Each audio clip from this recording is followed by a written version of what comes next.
Here's a tip that I need to repeat to myself every time I open a browser window.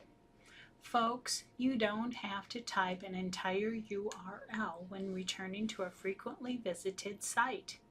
Look at this example. I'm opening a browser, this happens to be Chrome, and wish to go to the home page of UWEC.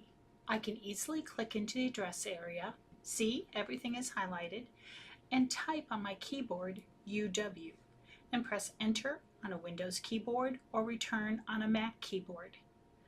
Another example is going to my webmail, which I frequently visit from my home computer. I type in web and press enter. Remember that I've gone to this site many times before, so this browser remembers that. You don't need to type http://www anymore.